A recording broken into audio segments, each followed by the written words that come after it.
한 주 동안 이슈의 중심에 섰던 수많은 말말말 한자리에 모아서 정리해봅니다. 금주의 말말말.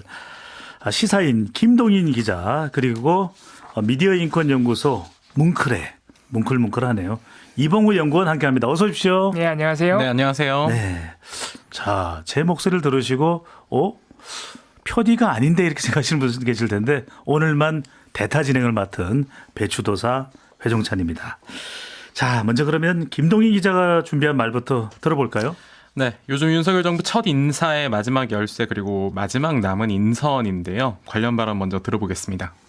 윤석열 대통령이 인사청문회를 거치지 않은 김창기 국세청장을 오늘 그대로 임명을 했습니다. 반면 각종 의혹에 휩싸인 박순애 교육부 장관 후보자, 김승희 보건복지부 장관 후보자에 대해서는 국회 원 구성이 될 때까지 기다리겠다는 입장을 밝혔습니다. 다른 국무위원들은 좀 국회가 정상화될 때까지, 원 구성이 될 때까지 좀 더 차분하게 기다리려고 하는데 박순애, 김승희 후보자에 대한 인사청문 시한은 이번 주말까지입니다. 다음 주부터는 대통령이 열흘 이내에 기한을 정해 재송부를 요청하고 기간을 넘기면 임명을 강행하면 됩니다. 그런데도 윤 대통령이 기다리겠다는 입장을 내비친 건 두 후보자를 청문회도 거치지 않고 임명했을 경우 정치적 부담이 크다는 점을 고려한 걸로 보입니다. 윤석열 대통령이 국세청장은 임명을 했어요. 네, 그렇습니다. 자, 이제 박순애 사회부 총리 겸 교육부 장관 후보자, 김승희 보건복지부 장관 후보자 청문 절차가 일단은 멈춰 있는 상태인 거죠? 네, 그렇습니다. 네, 자, 두 후보 모두 많은 논란이 뒤따르고 있는데 청문회가 열려야 일단 뭐 본인 답변을 설명을 뭐 듣든지 말든지 할 거 아니겠습니까? 네, 저희가 이 코너 보통은 본인들 말을 좀 가져오려고 노력을 하는데 네. 저도 좀 찾아보거든요. 그런데 이제 본인들이 직접 육성으로 이 사안들에 대해서 언급한 내용이 없어서 아하. 청문회를 안 했으니까. 네, 그러니까요. 음성이 없습니다. 그런데 이 지금 왜 청문회를 못 하고 있지? 이 부분부터 좀 살펴보면요. 네. 이 먼저 들으신 내용은 어제 뉴스데스크 리포트 내용인데 윤석열 대통령이 국회 원구성 이걸 일단 강조를 했습니다. 원구성은 보통 하반기에 어떤 상임위에 누가 배치가 되고 누가 상임위원장을 맡으며 그리고 어떻게 그 자리를 배분할 것인가. 그렇죠. 예, 이걸 해야 되는데 지금 법사위원장이 가장 큰 쟁점에 있죠. 그렇습니다. 법사위원장이 쟁점이 되고 있는 상황이라 원구성 자체가 좀 안 됐습니다. 그래서 누가 청문회를 할 것이냐도 몰라요. 상임위 구성 자체가 안 돼 있는 거죠. 네, 그렇습니다. 지금 민주당 같은 경우에 상임위를 배분하는 문제를 일단 배제하고 인사청문 특위라도 구성을 하자라고 주장을 하지만 국민의힘 같은 경우에는 아니 일단 원구성하면 될 거 아니냐. 법사위원장 달라라고 하고 있는 상황이죠. 네.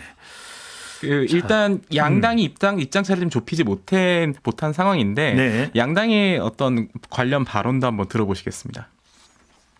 독선적이고 내로남불입니다. 국민에게 약속한 법사위원장직을 국민의힘에 주는 것입니다. 그것이 해법의 시작이라고 생각을 합니다. 여당이 먼저 약속과 합의를 어겨놓고선 야당만 약속을 지켜라 주장하는 것은 점령군 같은 독선과 오만에 불과합니다. 여야 모두 대치 국면인데 네. 우리 국민들이 정말 뿔날 수밖에 없는 게 국민의 대표기관이잖아요, 국회가. 근데 네. 밥값을 제대로 하고 있는지는 모르겠어요. 여하튼 간에 지금 후보자 논란 뭐가 쟁점이 되고 있는 겁니까? 일단 박순애 장관 후보자부터 간단하게 살펴보면요. 네. 워낙에 좀 많이 알려졌지만 음주운전 이력이 있습니다. 그런데 이게 혈중 알코올 농도 수치가 나중에 판결문이 공개되고 나서야 이 수치가 네. 알려졌어요. 0.251%. 이게 공무원 징계령 시행규칙 징계 기준에 따르면 해임 처분까지 가능한 수치거든요. 아니 여기서는 제가 김동인 기자한테 뭐 하나 여쭤보고 싶은 게 네네. 지금 박순애 장관 후보자가 서울대 교수잖아요. 네. 근데 서울대 교수는 음주운전 이력이 있는데 임용 유지가 됩니까? 이 부분은 제가 좀 확인을 좀 해봐야 될 것 같은데요. 아무래도 그 음주운전 이력이라는 게 각각 어떤 기준에 따르는지는 네. 왜냐하면 서울대학교 같은 경우 공무원 그 징계령 시행규칙 여기에 바로 적용되지는 않는 거죠. 왜냐하면 법인이니까요. 네. 그렇게 알고 있고요. 그다음에 논문 관련한 의혹도 계속 일어나고 있습니다. 권인숙 의원이 밝힌 바에 따르면 논문을 2007년 6월 달에 하나 쓴 것과 2006년 12월 달에 쓴 게 사실상 좀 자기 복제를 했다. 이런 의혹들도 나오고 있고 사실 이 내용들에 대해서는 이 직접적인 해명을 해야 되는데 청문 준비단 차원에서는 서로 다른 논문이다라고 얘기를 하고 있고요. 또 어제 오늘 제기된 게 이제 제자의 박사 논문 성과를 거론했다. 네. 이런 의혹도 박순애 그 후보자와 박사과정의 제자인 손아무개 씨의 어떤 그 같이 쓴 교신 저자 논문이 있거든요. 이게 2015년 12월 달에는 이 박순애 이 후보자가 대표 저자로 하나 네. 논문이 나왔고요. 그 이후에 몇 달 후에 손아무개 씨의 어떤 박사 논문도 등장을 했는데 이 두 개도 내용이 비슷합니다. 그러다 보니 아하. 그러면 오리지널은 누구 거야? 이런 질문들이 나오고 있는 상황이죠. 누구 겁니까? 그 부분에 대해서 서로 다른 논문이다라고 이제 예, 청문 준비단에서는 해명하고 후보자는 네. 핵심 아이디어를 제공하고 직접 원고를 작성해서 제1저자로서 역할을 했다라는 게 현재 교육부 인사청문회 준비단의 해명입니다. 네. 자, 또 다른 인물이죠. 김승희 후보자는 정치 자금 재테크가 논란이 되고 있다. 무슨 말입니까? 정치자금 재테크 이거 이제 차량 재테크다. 네. 이런 논란이 일었는데요. 이 김승희 후보자 같은 경우에는 의원이었어요. 그랬죠. 네, 그 시절에 보통 관용차가 제공이 되지 않습니까? 관용차를 보통은 렌트를 하는데요. 다 세금이에요. 네, 그렇습니다. 제네시스 G80 승용차를 렌트를 했습니다. 네. 당시에 보증금으로 1,857만 원을 내고 이 38개월 렌트를 했거든요. 네. 그런데 이 보증금을 그대로 둔 채 나중에 의원직이 끝나면서 이 차량을 여기에 이제 돈을 덧붙여서 본인이 이제 본인 차로 가져간 겁니다. 네. 네. 그러다 보니 이 1,857만 원 이 정치 자금을 자기 차량을 구입하는 데 활용한 셈 아니냐. 그렇게 되네요. 네. 그 논란이 나중에 일고 나니까 네. 이거는 이제 회계 담당자의 실수였다라고 하면서 최근에 이 1,800만 원을 반납한 상태입니다. 사실 이 후보자 지명이 안 됐다면 몰랐을 수도 있는 일인 거죠. 아니 근데 1,800만 원이나 되는 돈이 이봉우 연구원이 보시기에 실수일 수 있습니까? 예, 뭐 그거는 알 수 없겠죠. 네. 예, 실수인지 아닌지 정확하게 알 수 없지만은 공직자로서 심지어 국회의원인데 이게 한두 푼도 아니고요. 네. 말씀하신 대로 정치 자금은 또 세금에서 나온 돈이기 때문에 어쨌든 인정을 했다는 점에서 굉장히 의미가 큰 의혹이라고 생각합니다. 그러니까 저는 이 이야기를 들으면서 우리 국회나 국회의원들이 이렇게 정치 자금에 대해서 이거는 왜냐하면 정치 후원을 하는 거잖아요. 네. 또 다른 누군가 국민들의 후원금이잖아요. 그걸 이렇게 허술하게 다뤄왔던 건가?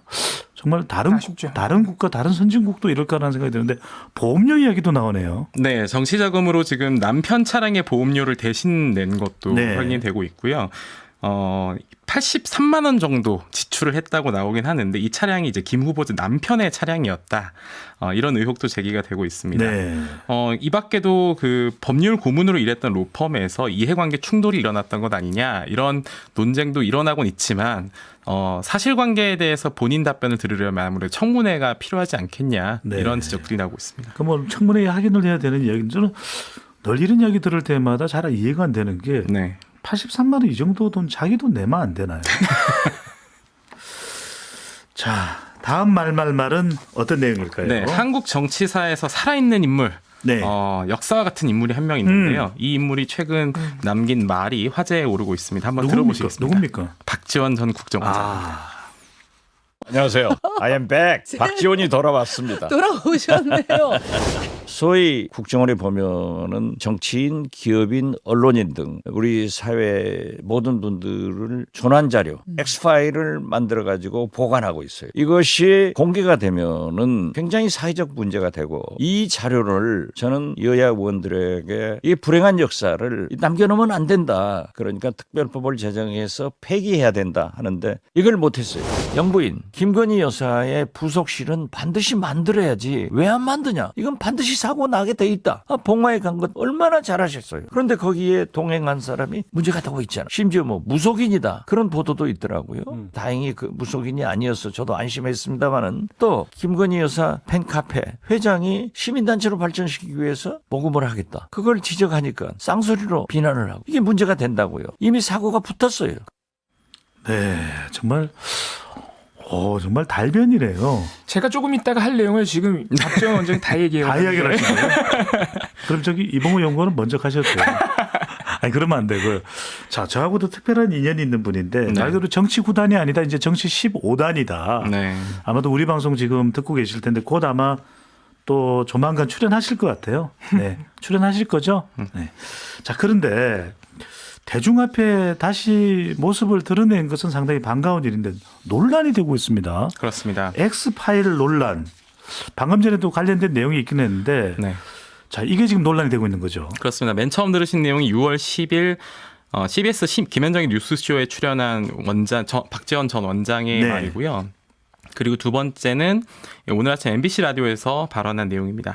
첫 인터뷰에 나왔던 게 국정원에 관련된 조난 자료가 있다. 아, 그러니까 정치인이나 기업인, 언론인 등의 사회 인사들의 자료를 가지고 있다라고 하는 건데 네. 일종의 폭로입니다, 사실. 그러다 보니 정보 유출 아니냐 이거는 국가기관에 그런 정치권의 비판도 따르고 있습니다. 국정원장까지 하신 분인데. 네, 그리고 바로 나오자마자 하자마자 네. 관련된 되게 민감한 내용을 이 방송에서 얘기를 했다라는 건데요. 터미네이터인 줄 알았어요. 그런데 이 말이 어떤 맥락에서 나왔느냐를 잠깐 보자면 네. 국정원에서 꼭 해보고 싶은 게 뭐였냐라고 물어보니까 사실 이런 자료들이 있는데 이걸 폐기했어야 되는데 그걸 미처 못했다라는 네. 말로 나온 얘기입니다. 그런데 이 이후에도 계속 이제 방송국마다 이 박지원 전 원장에게 러브콜을 보내고요. 다음날 JTBC 인터뷰에서도 우리나라 민주주의를 위해서라도 이 정도는 밝혀도 문제가 없지 않느냐 이런 발언까지 남겼습니다. 한마디로 화제의 중심에 놓여 있죠. 네, 우리가 뭐 연예인 엑스파일 이야기는 들어본 적이 있긴 한데 이봉우 연구원은 어떻게 생각하세요? 취지는 좋죠. 네네. 어쨌든 폐기해야 된다. 예, 이게 왜냐하면 국정원도 그렇지만 우리 검찰에도 그런 캐비닛이 있는 거 아니냐 이런 의심 많이 있잖아요. 검찰에요? 예, 그런 영화에도 의심들이 나온 적도 있죠. 네, 그런 의심들이 항상 있으니까 그런 점들에 문제가 된다면 예를 들어서 뭐 기한을 정해놓고 개인정보는 기한을 정해놓고 없애지 않습니까? 그러니까요. 그런 식의 좀 논의가 돼야 된다는 점에서 취지는 좋았지만 이 국정원장이었거든요. 네. 그러니까 다른 사람이 했으면 좋았을 텐데 본인이 하셔서 문제가 되고 있다 이렇게 해서 보입니다. 혹시 이봉우 연구원은 엑스파일을 봤어요? 본 적 없습니다. 알겠습니다. 네, 별로 도움이 안 되고.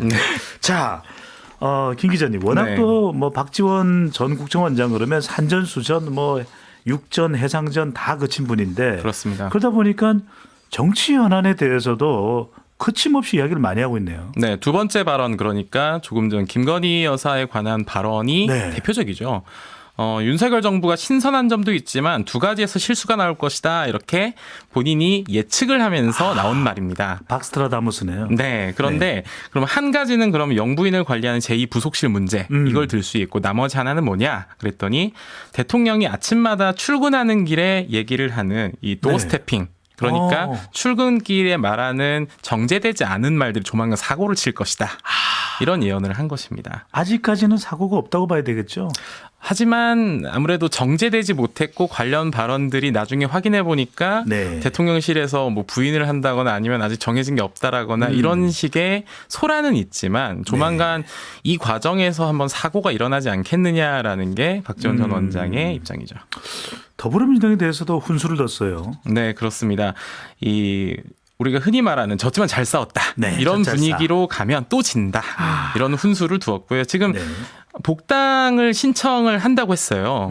그런데 당대표 출마설에 대해서는 지금 부인을 하고 나는 2선에서 돕겠다라고 하지만 과연 그 2선이 1선 같은 2선일지 워낙에 정치 경력이 많은 인물이다 보니 네. 앞으로 행보가 어느 방향으로 갈지에 대해서는 의견이 분분합니다. 김 기자님 보시기에 이번 8월 민주당 전당대회 이재명 대 박지원 가능성이 있어요? 거기까지는 쉽지 않을 것 같은데요. 시간이 일단 네. 없죠. 네, 시간도 당장 없고 그리고 아마 당원 당규상으로도 입당 이후에 뭐 얼마 이후여야 되고 이런 기준들이 있을 겁니다. 당장 투표도 사실 몇 달 전에 그 당원 가입을 해야만 가능하잖아요. 네, 그렇기 때문에 그건 좀 힘들 것 같고요. 다만 네. 박지원 전 원장이 예전에 그 문재인 전 대통령과도 당내에서 경선 과정에서 맞붙었잖아요. 치열했어요. 네, 저도 그 경선 그 전국 순회 경선 따라다니며 취재하고 네. 그랬었는데 결코 그 2선에만 계시진 않을 것 같은 네. 그런 예상이 듭니다. 벌써 뭐 전면에 나섰다 이런 얘기도 나오는데 자, 또 한 가지 지켜봐야 할 것이 이른바 공수처가 기소 의견으로 검찰에게 넘긴 사건이 있네요. 네, 그렇습니다. 국정원장 재직 시절에 윤우진 사건을 언급하면서 네. 윤석열 당시 후보가 윤우진 사건에 영향력을 행사했고 관련 자료를 갖고 있다는 취지의 언급을 했습니다. 윤우진을 짧게만 설명을 해 주신다면요. 윤우진 전 용산 세무서장인데 네. 육류업자로부터 금품을 받았다는 내용으로 태국으로 도망갔다가 체포되어서 돌아왔지만 검찰이 무혐의 처분을 내린 사건이 있습니다. 네. 그런데 이 윤우진이 윤 대통령의 측근인 윤대진 법무연수원 기획부장의 형입니다. 그런 특별한 관계가 있네요. 네. 자, 거기까지 짚어봤고요. 다음 말로 넘어가 보겠습니다. 이봉우 연구원 많이 기다렸죠. 어떤 걸 준비하셨나요? 네, 대통령은 처음 해보는 거라라는 얘기인데요. 6월 13일 김건희 여사가 봉하마을을 방문했는데 아까 박지원 전 원장이 얘기했듯이 동행하는 사람 때문에 좀 논란이 되고 있거든요. 예. 이 문제에 대해서 오늘 아침에 출근길에 윤석열 대통령이 한 말인데 어떤 말이었는지 오늘 SBS 보도를 통해서 먼저 들어보겠습니다. 비공개 일정인데 보도가 된 거로 알고 있고 대통령 처음 해보는 거기 때문에 이걸 뭐 공식 비공식 뭐 이런 거 어떻게 나눠야 될지 또 대통령의 부인으로서 안 할 수 없는 일도 있고 공식적인 수행이나 비서팀이 전혀 없기 때문에 혼자 다닐 수도 없고 좀 방법을 알려주시죠. 언론의 사진에 나온 두 분은 저도 잘 아는 제 처의 오래된 부산 친구입니다. 여사님 만나러 갈 때 좋아하시는 빵이든지 뭐 이런 걸 좀 많이 들고 간 모양인데 부산에서 그런 거 잘하는 집을 안내를 해준 것 같아요. 그럼 뭐 봉하마을이라는 데가 국민 누구나 갈 수 있는 데 아닙니까? 네, 윤석열 대통령이 아주 구체적으로 김건희 여사 행보에 대해 설명을 했는데 87년대 직선제 개헌 이후 대통령은 다 처음 할 수밖에 없는 거잖아요. 그렇죠. 네네. 네, 누구나 우리나라에서 누구나 대통령은 처음이자 마지막이죠. 우리는 주임제가 아니기 때문에. 그렇습니다. 대통령 단임제니까요. 네. 자, 그리고 봉하마을 또 워낙 공개된 장소이기 때문에 비공개 일정은 아예 처음부터 좀 상당히 힘들었을 어려웠던 수도 점이 있는 있죠. 것이죠. 예, 네. 예. 자, 그런데 동행한 사람이 무속인이 아니냐 이런 것까지 거론이 되고 있더라고요.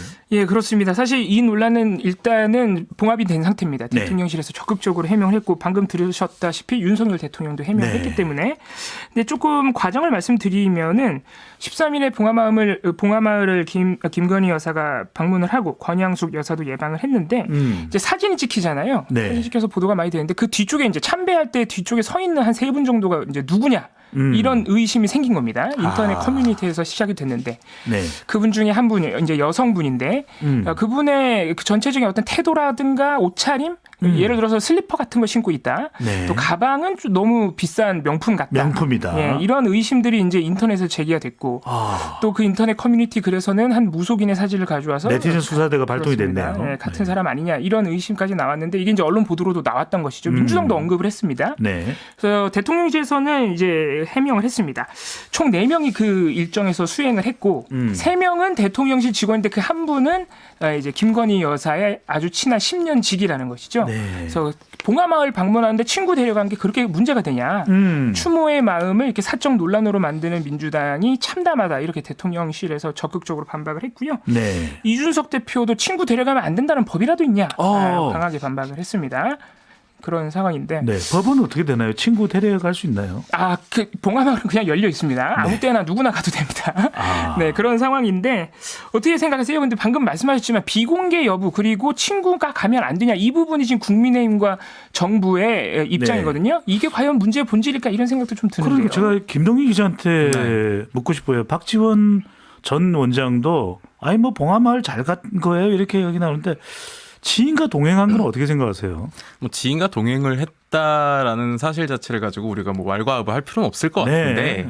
문제는 이겁니다. 그 조금 전 오디오에도 들어가 있던 발언이긴 하지만 윤석열 대통령이 이 두 가지 말을 같이 섞어서 얘기합니다. 대통령 부인으로서 안 할 수는 없는 일이다라고 얘기하고요. 예. 방법 좀 알려달라 이러는데 애초에 제2부속실 없애고 네. 그 김건희 여사가 당선 직후에 뭐 조용히 살겠다라고 얘기를 했을 때 이 대통령 부인으로서 안 할 수는 없는 일 안 해도 되는 겁니다. 그러면 네. 그리고 방법 좀 알려달라고 하는데 방법 네. 있습니다. 제2부속실 만들면 됩니다. 네. 제2부속실 만드는 거에 대해서는 김 기자는 어떻게 생각해요? 아니 당연히 필요하다고 생각을 하고요. 네, 뭐 그게 어떤 폐단을 만들거나 하진 않잖아요. 그러니까요. 그런데 이 방법 좀 알려달라라는 발언을 한 것 자체가 사실은 어떻게 보면 출근길 기자회견의 리스크 중에 하나 아닌가. 좀 정제되지 않은. 네, 정제되지 않고 자기 모순에 빠져드는 발언들이 계속 나오고 있는 거 아닌가. 이런 이야기라면 좀 더 대통령실 내에서 논의하고 정리된 다음에 얘기하죠. 정리된 다음에. 네. 그 대통령실에 가 있는 기자들이 뭘 알겠습니까? 저희들이 방법 알려달라고 하면 안 되고 그거 전문가들 특히나 그 뭐 대통령실 안에 있는 전문가들이 논의해서 발표하면 네. 됩니다. 김동희 기자는 정리 잘하죠. 저도 정리를 잘 못하는 편이긴 한데요. 저한테 묻지 마시고. 알겠습니다. 난감한 상황이기 때문에 네. 잠시 광고 듣고 돌아오겠습니다. 금주의 말말말 시사인의 김동인 기자 그리고 뭉클 이봉우 연구원과 함께하고 있습니다. 이봉우 연구원 다음 말말말 어떤 겁니까? 종편 패널의 세계인데요. 6월 12일에 이준석 국민의힘 대표가 취임 1주년을 맞이해서 기자간담회를 했는데 그 과정에서 조금은 갑작스럽게 이 종편 시사 프로그램 패널에 대한 얘기를 했습니다. 무슨 내용이었는지 미디어 오늘의 6월 12일 보도로 들어보겠습니다.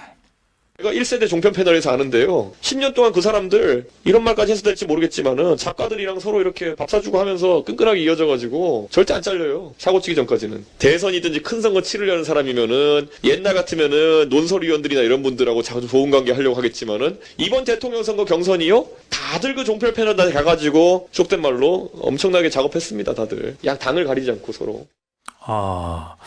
종편 방송 패널에 대해서 이야기를 했는데 네. 대선 경선에서 후보들이 종편 패널들한테 가서 작업을 했다?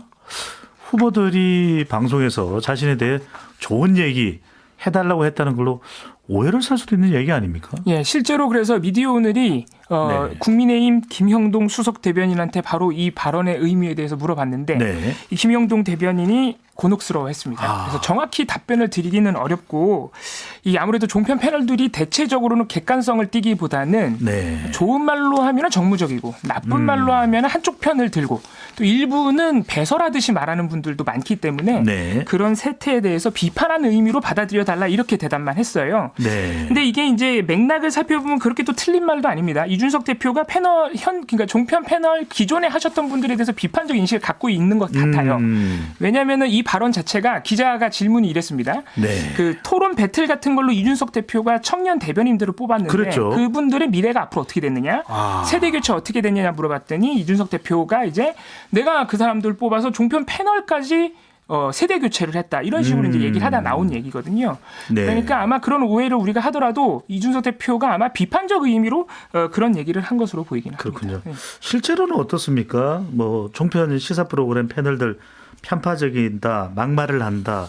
그런 뭐 지적들을 받아오기도 한 거죠. 예, 그렇습니다. 뭐 우리가 후보들, 정치인들이 패널들한테 좋은 얘기 좀 해줘 이런 얘기를 했는지도 알 수도 없지만 네. 사실 패널들이 그런 부탁을 받고 얘기했는지는 더더욱 모르는 거잖아요. 그래서 그것이 문제는 아닐 것 같고 실제로 방송에서 문제가 됐던 사례들이 많았다는 게 아무래도 문제일 것 같습니다. 네. 조금 몇 가지만 사례 말씀드리면 2020년 총선 때 지금은 국민의힘 의원인데요. 조수진 당시 동아일보 기자 같은 경우에는 시사 프로 종편 채널의 시사 프로그램에서 반복적으로 이 용어로 써도 되는지 모르겠는데 대깨문을 반복적으로 언급해서 제재가 들어갔었고요. 네. 2017년 대선을 앞두고는 김정숙 여사를 향해서 역시 종편에서 너무 나댄다는 식의 발언이 나왔었습니다. 그렇군요. 또 구조적인 문제들도 많습니다. 종편 출범부터 지금까지 지금 많이 나아졌는데요. 이런 건 패널들의 발언에 의존하는 시사 대담형 시사 프로그램이 너무 많아요. 초기에는 편성별이 60%에 육박을 했고요. 아주 많았네요. 지금은 이제 40% 밑으로 떨어지긴 했는데 네. 지금도 많다는 얘기가 있습니다. 그러니까 그렇게 대담에 의존하다 보면 아무래도 말실수가 나올 수밖에 알겠습니다. 없고 그런 상황입니다. 네, 최근에는 방송통신위원회 한상혁 위원장이 사퇴하는 게 도리다 이런 보도도 나온다면서요. 네, 조선일보의 6월 9일부터 이런 얘기가 시작이 됐는데요. 네. 사실 이제 종편하면 방송통신위원회가 바로 떠오릅니다. 그래서 어떤 분들은 종편에 대해서 과도하게 유지하는 거 아니냐. 또 반대쪽에서는 너무 봐준다 이렇게 막말이 많은데 이런 식의 이제 논쟁이 그동안 계속 쌓여왔거든요. 근데 이제 조선일보가 6월 9일부터 문재인 정부가 임명한 기관장의 69%가 임기가 1년 이상이나 남았는데 네. 다 현 정부와 국정 철학이 다르지 않느냐. 물러나는 게 도리다. 버티게 하는 것은 이제 염치가 없다. 이런 식의 표현까지 보도가 지금까지 줄줄이 나오고 있어요. 네. 그래서 한상혁 위원장이 청문회 때부터 정치적 편향성이 많았기 때문에 특히나 더 물러나야 된다. 이런 식의 보도가 나오고 있는 상황입니다. 김동희 기자는 어떻게 보십니까? 한상혁 방송통신위원장 임기가 남아 있는데 이렇게 사퇴 종용을 받는다는 이야기가 나오네요. 특히나 이제 전현희 국민권익위원장이랑 한상혁 위원장이 원래 국무회의에 참석해야 되는데 그렇죠. 네, 이번에 국무회의에도 사실 배석이 안 됐다라는 얘기가 아예 뭐 연락도 안 갔다 뭐 이런 연락이 얘기도 안 나오던데. 갔다라고 했고 네. 실제로 그것들은 어떤 메시지를 전달해 준다고 생각을 하는데요. 네. 애초에 방송통신위원회가 위원회가 됐던 것 자체가 방송의 중립적이고 또 편향되지 않는 방송 운영을 어느 정도 정치적인 독립성을 담보하기 위해서였기 때문에 네. 물러난 게 도리다라고까지 할 수 있을까 네, 그런 생각이 듭니다. 네, 과연 어떤 결정이 내려질지 또 지켜보도록 하겠습니다. 금주의 말말말 김동인 기자, 이봉우 연구원과 함께했습니다. 오늘 말씀 감사합니다. 감사합니다. 고맙습니다. 평일 저녁 6시 5분에 여러분을 찾아갑니다. MBC 라디오 표창원의 뉴스 하이킥.